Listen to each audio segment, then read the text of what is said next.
Cari amici della Via dei Presepi, ve l'avevamo promesso, una puntata speciale, buon anno, siamo ritornati e siamo a Nebiu in provincia di Belluno.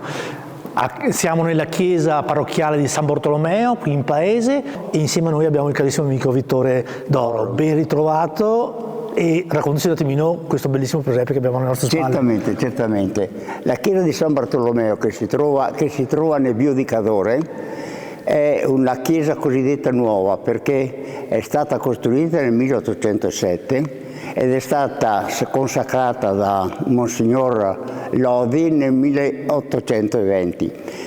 Questa chiesa è stata edificata perché quella precedente, che si trova sulla più in alto sotto San Dionisio, era troppo piccola, anche se artisticamente è ancora valida perché è stata in parte demolita, ma è rimasto in piedi l'abside, nel quale sono stati trovati dei cicli di affresco datati fra il 1350 e il 1400. Questo presepio lo costruiamo praticamente da 50 anni.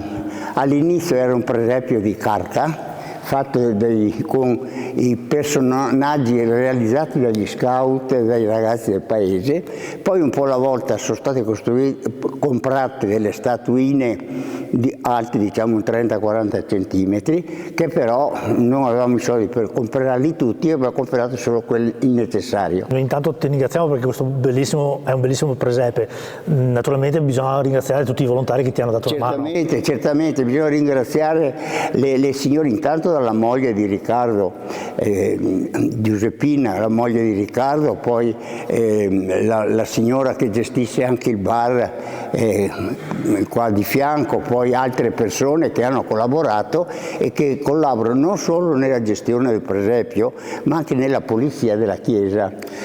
E un'altra cosa, per venire a visitare questo bellissimo presepio cosa bisogna fare? Basta venire su in piazza, la chiesa è praticamente sempre aperta, sono stati esposti dei cartellini con la scritta presepio in giro in modo di indirizzare le persone a visitare il presepio. A tutti gli spettatori, ma non solo i telespettatori, quelli che abbiamo oggi noi qua, a tutti quelli che gravitano sul paese di Nebiu, che è un paese di Nebiu che apparentemente è piccolo, ha 450 abitanti, ma è diviso in due, la parte alta dove viviamo noi e la parte bassa sotto la colonia Mari, che è quella della diocesi di Vittorio Veneto. Grazie mille e buon anno ancora. Altrettanto a voi.